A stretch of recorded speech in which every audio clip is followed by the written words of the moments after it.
Assalamualaikum dan salam Malaysia Medani. Bersama saya Abang Muaz Abang Abdul Samad dalam Berita Pagi Sarawak edisi Isnin 10 Julai. Kerajaan Sarawak berhasrat menghasilkan vaksin untuk penyakit berjangkit di kawasan tropika dengan menubuhkan sebuah pusat penyelidikan memfokuskan kepada penyakit berjangkit yang berkaitan. Premier Sarawak Datuk Petinggi Tan Sri Abang Johari Tun Oping berkata, Sarawak kini giat menubuhkan pusat tersebut untuk melihat kebolehan negeri ini dalam menghasilkan vaksin tersebut. Katanya Sarawak kini sedang menubuhkan pusat itu untuk mendapatkan penyelidik dan saintis bagi melihat kemungkinan bahawa Sarawak boleh menghasilkan vaksin untuk penyakit berjangkit tropika tertentu. Beliau berkata demikian dalam sesi Dialog Sunday Morning with Premier 2.0, Dialog Session with Young Entrepreneurs on New Economy. Tambahnya, barisan penyelidik yang dilantik akan bekerjasama dengan pihak Hospital John Hopkins di Singapura memandangkan Sarawak mempunyai hubungan baik dengan negara berkenaan. Ujarnya lagi, dengan hubungan baik tersebut mampu melakukan kajian saintifik terhadap bahan mentah bagi menghasilkan vaksin yang boleh diterima oleh dunia. Pada masa sama, beliau mendapat inspirasi daripada Samsung Biologics, terutamanya dalam penghasilan ubat untuk kanser. Katanya kerajaan Sarawak akan cuba bekerjasama dengan pihak Samsung dan mengambil tahu tentang fasiliti yang ada, terutamanya dalam menghasil peralatan yang dapat menganalisis pelbagai bahan mentah. Program-program bantuan pertubuhan keselamatan sosial atau PERKESO perlu diberi publiciti yang lebih meluas di kawasan luar bandar di Sarawak. Timbalan Premier Datuk Amar Douglas Ugah Embas berkata ia penting untuk menarik lebih ramai kumpulan sasar menyertai serta mendapat manfaat daripada program-program yang disediakan. Beliau berkata demikian ketika melancarkan program Wanita Bangkit at KPWKM, Kementerian Pembangunan Wanita, Keluarga dan Masyarakat KPWKM di Sepau semalam. Menterinya Datuk Seri Nancy Shukri dan Ahli Parlimen Betong Dr. Richard Rapu adalah antara kira-kira 600 orang yang hadir. Menyentuh mengenai majlis berkenaan, Datuk Amar Douglas Ugah berkata kementerian tersebut mempunyai banyak program seperti Wanita Bangkit untuk memperkasakan wanita selepas pandemik COVID-19. Menurut beliau, program seumpama itu mampu membantu mereka, terutama sekali usahawan kecil, untuk bangkit semula. Terdahulu berucap, Datuk Seri Nancy berkata seramai 3,181 wanita di seluruh negeri telah menyertai program Wanita Bangkit setakat ini. Menurut beliau, mereka yang layak dan telah mendaftar program berkenaan akan menerima bantuan RM500 yang bertujuan antaranya sebagai bantuan memulakan perniagaan kecil mereka. Jumlah kenderaan dan populasi kian meningkat. Kerajaan Sarawak merancang bina jabatan kedua di Batu Kawah. Timbalan Premier Datuk Seri Profesor Dr. Sim Kui Hian berkata jambatan itu akan menghubungkan antara Jalan Stephen Yong ke Rantau Panjang. Pada masa ini, pihaknya sedang mengenal pasti kos pembinaan yang mengambil kira pembelian tanah dan keluasan tapak. I think we will need to start land acquisition soon because it will be under the 12 Malaysian plan. Because the most important is to have funding, and Premier has put it under the midterm review, and midterm review has approved recently. Datuk Dr. Sim bercakap kepada media selepas taklimat serta penerangan inisiatif dan strategi pembangunan PCDS Kerajaan Sarawak di Kuching semalam. Bagaimanapun, beliau enggan mendedahkan kos pembinaan jabatan terbabit. Bagi tahun lepas sahaja, Sarawak telah membelanjakan sekitar RM160 juta bagi meningkatkan kemampuan infrastruktur di kawasan itu. Keadaan uzur kompleks sukan dan stadium tertutup Limbang wajar diberi perhatian serius. Timbalan Menteri Industri Makanan, Komoditi dan Pembangunan Wilayah Datuk Dr. Abdul Rahman Ismail menyifatkan infrastruktur sukan di daerah itu perlu dalam keadaan baik berikutan menjadi lokasi utama bagi penganjuran pelbagai kejohanan sukan.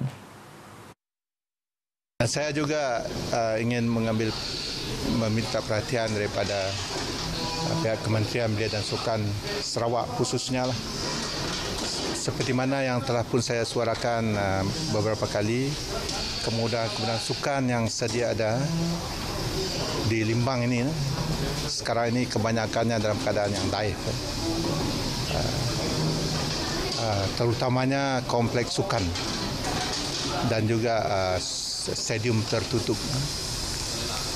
Dan saya telah pun berhubung dengan Kementerian Belia dan Sukan Sarawak dan bercakap dengan setiausaha tetap, dan mereka mengatakan bahawa kemudahan sukan untuk Limbang ini mendapat keutamaan lah. Dan saya berharap usaha memperbaiki kemudahan ini dapat dilaksanakan pada tahun ini juga. Terutamanya kompleks sukan, dan bukan saja ia tidak sesuai lah untuk pemain-pemain, tapi ia juga memberi gambaran yang tidak baik, dan kita pun merasa segan lah dengan keadaan sebegitu. Beliau berkata demikian kepada media selepas berasmikan Karnival E-Sukan edisi pertama anjuran Kelab Sukan Elektronik Bubuk Limbang di Dewan Kampung Bunga Raya.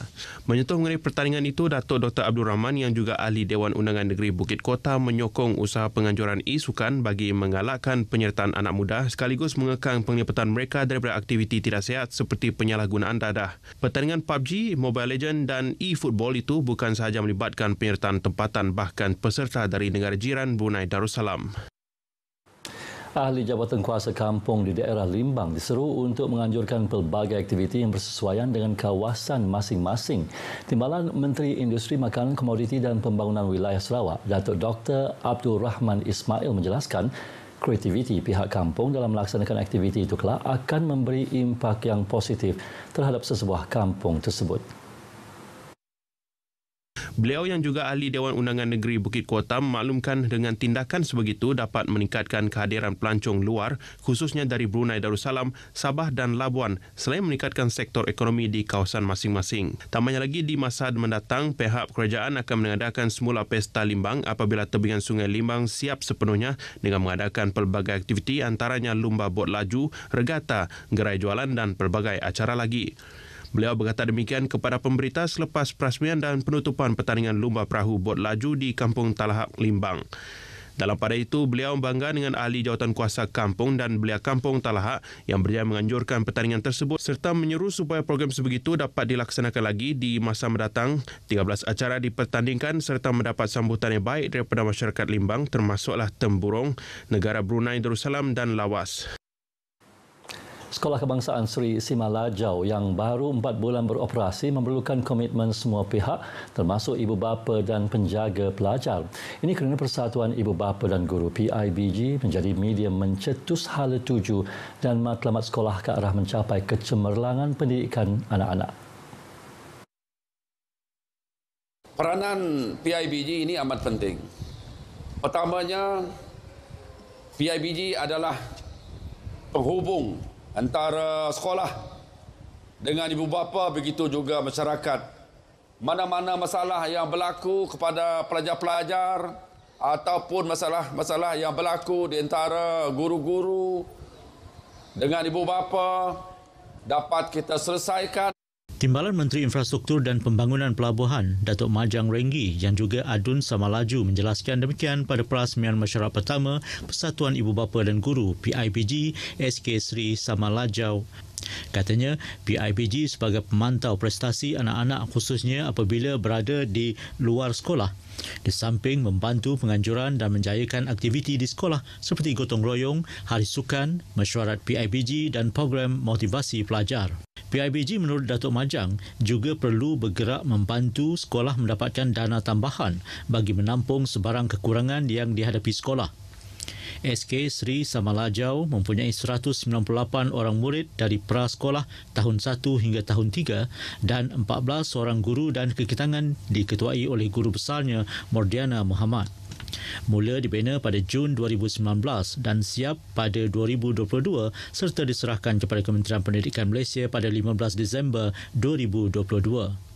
Sekolah yang terletak berdekatan persimpangan Jalan Bintulu Bakun itu merupakan sekolah yang ke-26 dibuka di daerah Bintulu dan memulakan operasinya pada 20 Mac 2023.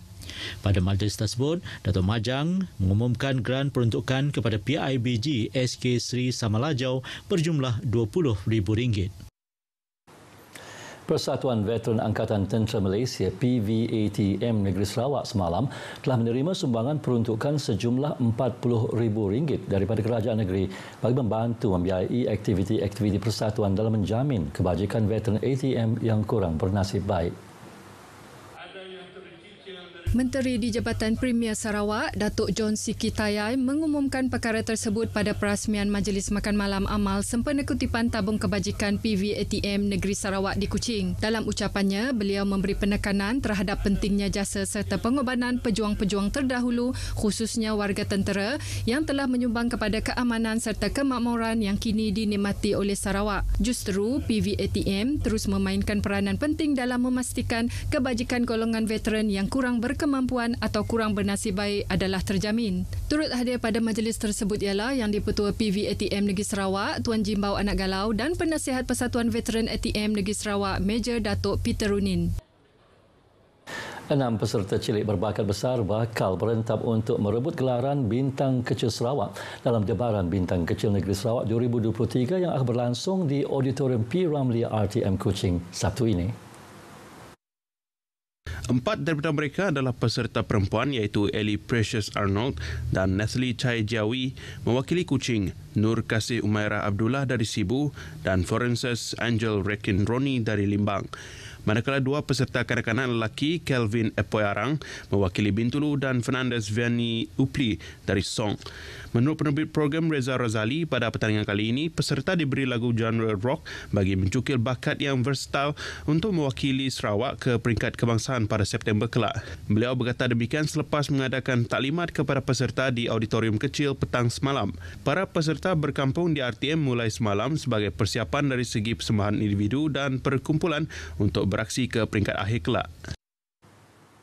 Paparan itu tadi mengakhiri Berita Pagi Sarawak edisi Isnin 10 Julai. Seterusnya ikuti Selamat Pagi Malaysia selepas ini bersama Munawar dan Suhaida. Salam Malaysia Madani.